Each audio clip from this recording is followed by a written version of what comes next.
வணக்கம் friends, welcome to சுபீஸ் wonderland. இன்னைக்கு நம்ம பார்க்க போகிற ரெசிபி கடலைப்பருப்பை வச்சு ரொம்பவே கிறிஸ்பி அண்ட் டேஸ்டியான பக்கோடா தாங்க செய்ய போகிறோம். வாங்க ஃப்ரெண்ட்ஸ், இந்த ரெசிபி எப்படி பண்ணலாங்கிறத பார்ப்போம்.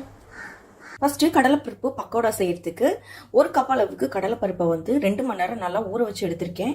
இப்போ தண்ணி எதுவும் இல்லாமல் நம்ம இந்த கடலைப்பருப்பை தனியாக வடிகட்டி எடுத்துகிட்டு வந்துக்கலாம். இப்போ ஒரு மிக்சி ஜாரில் 1/2 டீஸ்பூன் அளவுக்கு சோம்பு ஆட் பண்ணிக்கிறேன். 3 வரமிளகாய் இதில் ஆட் பண்ணிக்கிறேன். இப்போ இது எல்லாத்தையும் குறகுறப்பாக அரைச்சி எடுத்துகிட்டு வந்துக்குவோம்.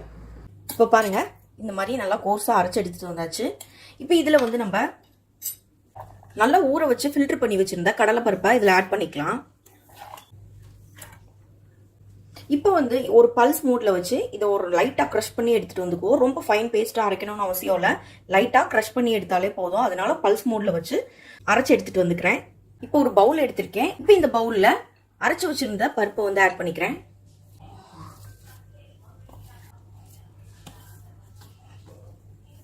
இப்போ இதில் ஒரு சிட்டிகை அளவுக்கு மஞ்சத்தூள் ஆட் பண்ணிக்கிறேன். தேவையான அளவு உப்பு ஆட் பண்ணிக்கலாம். இப்போ ஒரு துண்டு அளவுக்கு இஞ்சி சின்ன சின்னதாக கட் பண்ணி ஆட் பண்ணிக்கிறேன். இப்போ ஒரு கைப்பிடி அளவுக்கு சின்ன வெங்காயம் சின்ன சின்னதாக கட் பண்ணி ஆட் பண்ணிக்கிறேன். பூண்டு ஒரு 2 பல் கட் பண்ணி ஆட் பண்ணிக்கிறேன். இப்போ கொத்தமல்லி கொஞ்சமாக கட் பண்ணி ஆட் பண்ணிக்கிறேன். இப்போ இது எல்லாத்தையும் சேர்த்து நல்லா மிக்ஸ் பண்ணி விட்டுக்குவோம்.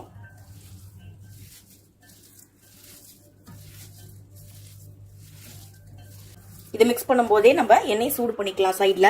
இப்போ எண்ணெய் நல்லா சூடாயிடுச்சு. இப்போ பாருங்க, நம்ம மிக்ஸ் பண்ணி வச்சிருந்த மாவை சின்ன சின்னதாக இந்த மாதிரி தட்டி இப்போ எண்ணெயில் போட்டு ஃப்ரை பண்ணிக்கலாம்.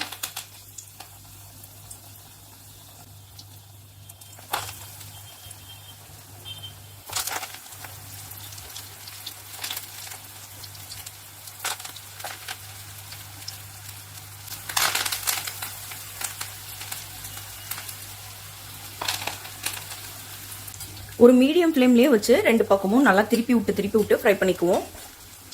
ஹை ஃப்ளேமில் வச்சா மேலால் கருகி வந்துடும். அதனால ஒரு மீடியம் ஃப்ளேம்லேயே வச்சு ஃப்ரை பண்ணிக்குவோம்.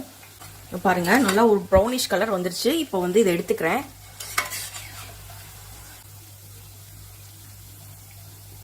அவ்வளோதான் ஃப்ரெண்ட்ஸ், நமக்கு ரொம்பவே கிறிஸ்பி அண்ட் டேஸ்டியான பக்கோடா சூப்பராக ரெடி ஆயிடுச்சு.